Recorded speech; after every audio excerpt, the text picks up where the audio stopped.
Ще 3 станції метро планують відремонтувати в київському метрополітені. Йдеться про Сирець, Політехнічний інститут та Шулявську.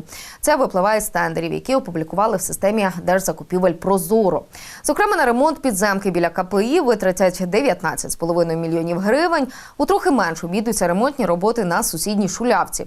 На покращення Сирця витратять 20 мільйонів 700 тисяч гривень. Усі роботи так чи інакше пов'язані з намірами облаштувати станції задля вільного доступу маломобільних груп населення.